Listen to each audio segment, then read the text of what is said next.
Alrighty, let's have a bit of a delve into the wonderful world of DNA. That's the molecule represented in this computer-generated graphic. It's not an actual photograph.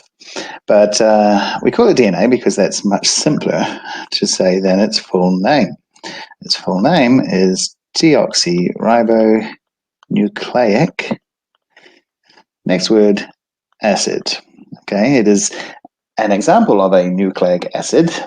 There are other nucleic acids. This is one of them.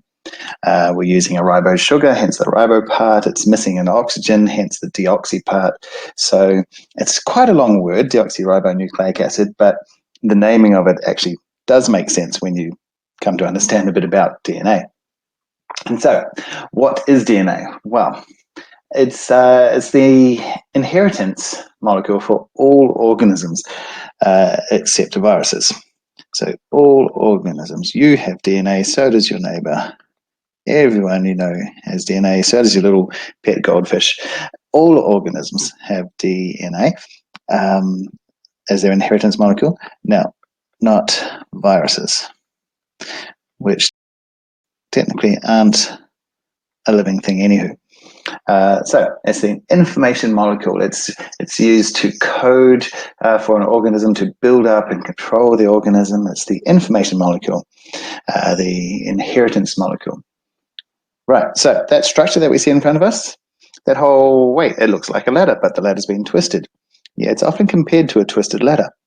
And these two gentlemen came up with that structure. They did this on 28th of Feb, 1953. So we've had some detail about this for a little while now. Often just referred to as Watson and Crick. But this is James Watson on the left and Francis Crick on the right. So Watson and Crick, they discovered the structure, that it's a double-stranded nucleic acid, and the strands sort of wind around each other. So, like I say, we compare it to a twisted ladder. Now, if we have a quick look at this diagram, if you look carefully, you can see here's one strand winding up and around here, and the other strand up around here. So we've got this twisted ladder structure. Now, the basic unit of DNA is called a nucleotide. Remember, it's an example of a nucleic acid, right? It has nucleotides as the basic building block, I guess. They are the building blocks of DNA. DNA is a very long molecule. It's a polymer. So poly meaning many and mer meaning parts. We take monomers, mono meaning one, so one part. We take monomers and attach them together, attach more, attach more, attach more, attach more. When you've attached lots and lots, well, now we call it a polymer. Okay, so DNA is a polymer, long chain molecule. The basic building block, the monomer unit, is called a nucleotide. Okay, so we've got the building blocks. Just like if you were, say, going to build a Sith TIE fighter, like this one, you would need to start with some basic building blocks like these. And then you'd sort of add them all together and you'd build your final product. Well, in much the same way, we take lots and lots of nucleotides, like really lots, heaps and heaps of them, add them together, and we end up building our DNA molecule. Now, the nucleotide, let's just write this up again. The nucleotide, the building block of DNA, is actually made up of three parts. Okay, to make a nucleotide, you need three things. Firstly, you need a sugar, and you need a phosphate group. So we'll talk about the sugar in a sec. It's a certain sugar you need, and you need a base. Now, I'm just going to write a base. The base is actually a nitrogenous base. Okay, so you often see it referred to as that, a nitrogenous base. That just means there's some nitrogen mixed up in the structure. We don't need to go into that. Okay, so a nitrogenous base or a base, either or, I would be fine with. Now, these first two parts, the sugar and the phosphate, remember it's like a twisted ladder. the structure, right? Well, these make up the sides of the ladder. If we were to compare it to a ladder, they would be the sides. And then the bases, because there are going to be lots of them when we add all our nucleotides together, the bases make up the rungs of the ladder, the horizontal cross pieces between the sides. Okay, cool. Let's break these things down as well. The sugar that we use is a pentose. Now, anything that finishes with O's in biology, you can pretty much say, oh, that's a sugar. Cool, so it's a sugar because it's O's, right? Just like sucrose, glucose, lactose, galactose, etc. They're all sugars. Well, we're talking 5, aren't we, right? So a pentose is a 5-carbon sugar. Now, the name of the sugar that we are using to make our DNA is ribose. Okay, so we're going to use the ribose sugar. So let's draw a sugar. We start with an oxygen. Now we've got to have 5 carbons in here. So we go down to a carbon, a carbon, a carbon, a carbon, and back to the oxygen. Now I've actually only used 4 carbons, but that's okay because we've got another one sticking off up here. In organic chemistry, we generally don't draw the C's to represent the carbons. We just show the bonds between them, but that's fine. We can put them in here. So we've got 1, 2, 3, 4, 5 carbons there. Now we number the carbons clockwise from the ring oxygen.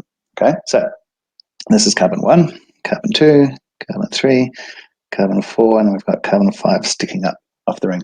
When we number the carbons, we usually just put a dash. So we say the 1 prime, that dash we say prime. So we've got a 1 prime carbon, a 2 prime carbon, a 3 prime carbon, etc. Okay, so that's how we talk about which carbon atom we're talking about.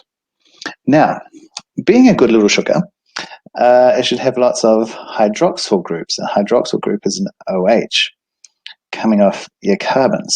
Right? Good little sugars have these hydroxyl groups all over the place. Now, the thing about this ribose sugar is actually this one right here isn't there. We don't have that hydroxyl group. All that's there, instead of the OH, is actually just an H. So at the 2 prime carbon, right, the second carbon of the ring, and the 2 prime carbon, we've actually lost an oxygen, which is why we don't actually have ribose. Remember the name, it wasn't ribonucleic acid, it was deoxyribonucleic acid. Okay, so what we actually have is not ribose, we actually have deoxyribose. Now, what we should really do is go one step further because, okay, we've lost an oxygen. Where from? Well, you wouldn't know unless you actually saw the diagram and you picked out, oh, wait, I can see that it's missing an oxygen there. Well, what we can do is say where from. So DNA, deoxyribonucleic acid, is actually 2' deoxyribonucleic acid. Okay, it just gives a bit more information. We're saying which carbon has lost the oxygen. So there's our sugar that we use, the 2' deoxyribose sugar. Okay, cool. Now we needed a phosphate group and a base. Let's get a fresh piece of paper, paper/computer screen. So this is what we have. We generally can represent a phosphate group like this. What a phosphate actually is well, in this case, it's got a double bond to an O, we've got an OH up here. Basically, a phosphate is a phosphorus atom with 4 oxygens around it.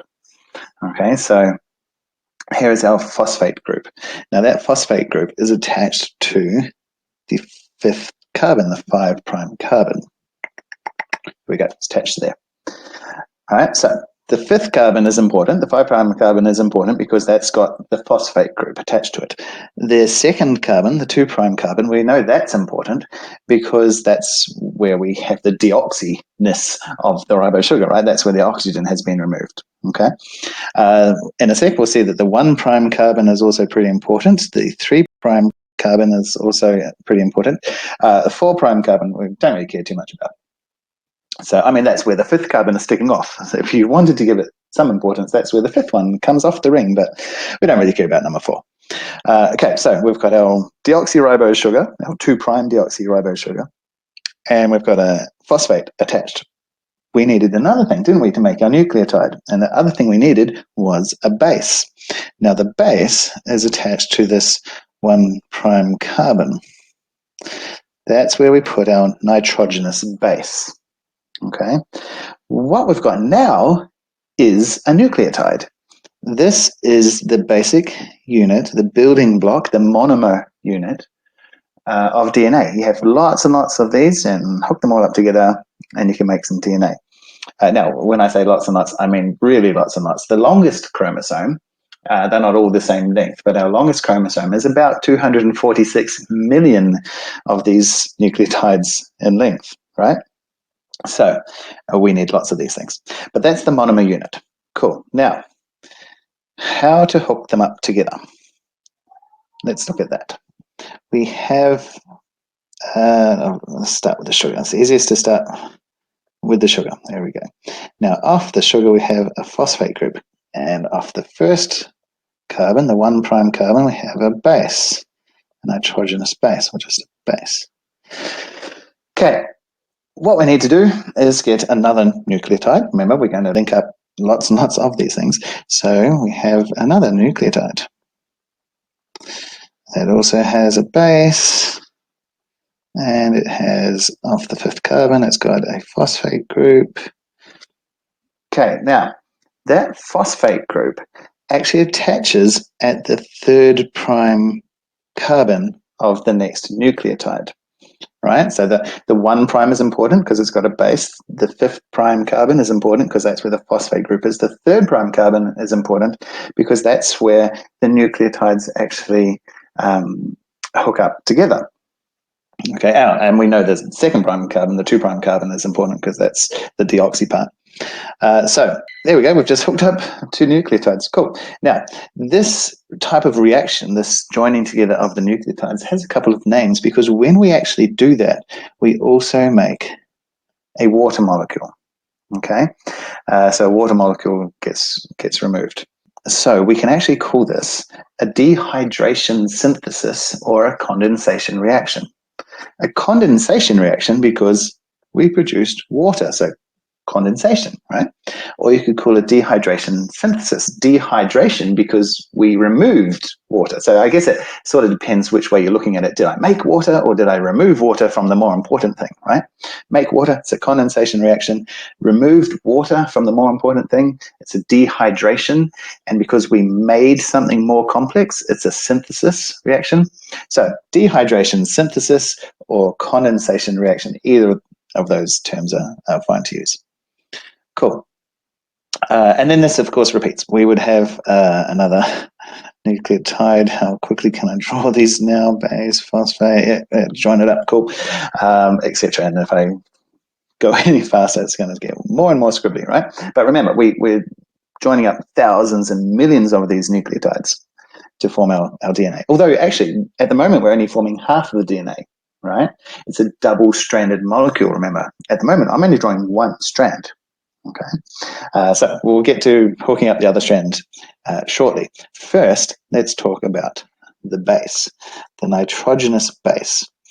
This is where the information part of the molecule comes in. Okay, DNA is the code, the information code for the organism.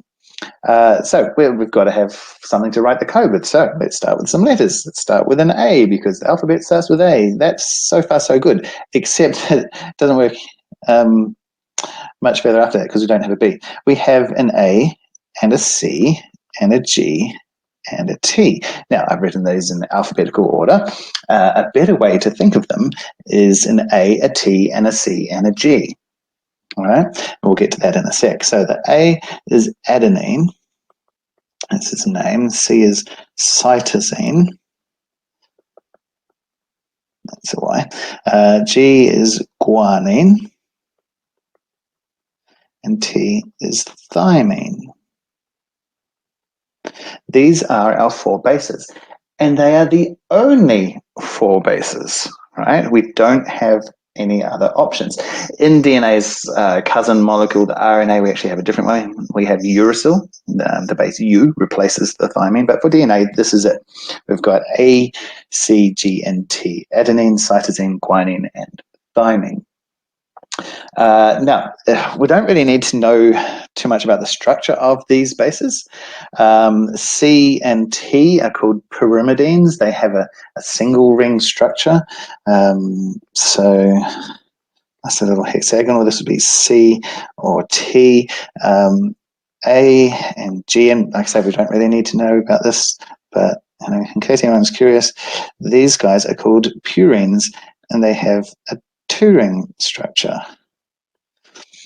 Okay, so the C and T pyrimidines, one ring structure. A and G are purines with a double ring structure. Don't worry too much about them. Now, we've only got 4 letters, and yet this is the information molecule. How can we possibly have any good information when we're only using 4 letters? Like the dictionary, that's got lots and lots of words. Yeah, but we had 26 letters to work with. Come on. Now we've only got 4. We can't really make all that many words, can we? The thing is, remember that DNA is a very, very long molecule. So the words as such are very, very long words. So it's not just how many different combinations can we make with the A, C, G, and T using our 4 letters. It's how many different combinations can we make with thousands and thousands and millions of the letters. So we're not just using A, C, G, and T. We might be using A, C, T, another A, another A, another A, another A, a G. Maybe let's put a couple of G's, a few C's, back to a T, A, T, and it goes on. And it goes on a very long way.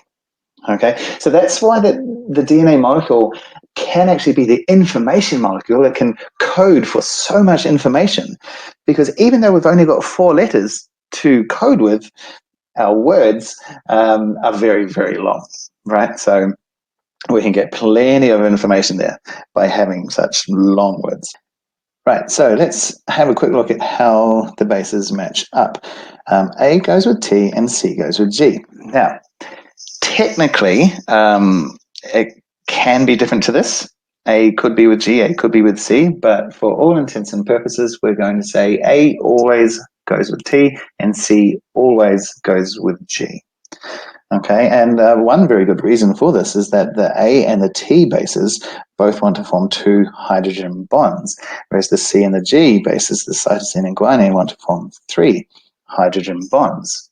Okay, so a hydrogen bond is not technically a true chemical bond. It is a force of attraction. It's just unfortunate that its name is hydrogen bond. But anyway, this is a biology lesson, not a chemistry video. So we'll just leave it as is. So A and T, 2 hydrogen bonds they hook up with, and C and G they hook up with 3 hydrogen bonds. Always, okay? A always with T, C always with G. If you remember that always part, you'll be fine. If you go into it in more detail, you'll realize it's not quite always. But for now, A always with T and C always with G. So now that we can hook up our bases, we can make that second strand of the DNA molecule. Okay, so remember we had a sugar. Easiest to always start with a sugar, carbon coming off there, and that's got a phosphate. Grand. And then we had another, and of course a base, our third part of the nucleotide. And then we had another sugar. Oh, how am I trying my pentagon pretty badly? That's right. So we hook those up with our condensation reaction or our dehydration synthesis reaction, whatever you want to call it. And then we would have another one, another nucleotide down underneath that. And that would be hooked up. Cool. So we're hooking up 3 nucleotides. Now, remember, this is only 1/2 of our DNA. DNA is a double-stranded, and that is 1 strand. Okay, now that we know how to hook up our bases, let's say this is an A. We know our base on the other strand is going to be a T, all right? So let's just throw that base there. Now, the thing about this this other strand is that it's upside down, I guess, as you can think of it as. It is upside down. Now, how am I going to draw this? Oxygen is there, so we're going to the first carbon, second, third, up to the 4th, and then the 5th is up here in our phosphate group. There we go. So it's upside down. But that phosphate will be hooking up to the 3rd carbon, the 3' carbon, of another one. There's our oxygen, complete the ring, phosphate there of this first. Now, so remember, the bases aren't hooking up on the right. Okay, and wait, I drew it wrong. They're hooking up on the left. No, the base is attached to the 1' carbon. And the carbons, remember, are always numbered clockwise from the oxygen, from the ring oxygen. Okay, so this is the 1' carbon, the 2', the 3', 4', and the 5th prime has the phosphate attached. And across the other side of the DNA molecule, this is the 1' carbon because we're going clockwise from the oxygen. Here's our 2', which is the deoxy part. Here's our 3', which is where the phosphate of the previous nucleotide is attached on. Here's our 4', which the 5th carbon sticks off, and then the 5th the phosphate is attached. Okay, so we're always numbering clockwise from the ring oxygen. So yeah, now we're forming our double-stranded molecule.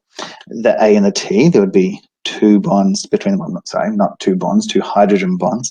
If this was a C, this would have to be a G, and they form 3 hydrogen bonds between them to hook them up there. Let's just draw these 2 hydrogen bonds a bit better in the middle. There we go. And then I guess I better complete this by drawing one more nucleotide just to even it all up. Right, what bases do we want? Do you want a T on the left, did you say? Okay, fine, which means we're going to have an A on the right, because T always with A, C always with G. And 2 hydrogen bonds between them. Okay, so one strand, I guess, is sort of going up, and the other one is going down. Okay, now we call this the strands running anti-parallel. Okay, so parallel because they're going, up and down, so like parallel lines, but one's going the other way. So one up, one down. So we describe this as being anti-parallel. We don't use up and down.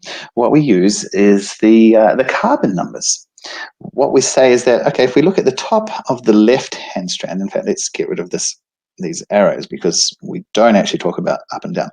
If we look at the top part, what carbon do you see right at the top? Well, we see our 5' carbon, and that is working its way down towards our 3' carbon, right? And then we have the next one, 5', and then the next one, 3', 5', 3', etc. So the strand on the left, we say runs 5' to 3'. That tells us the direction.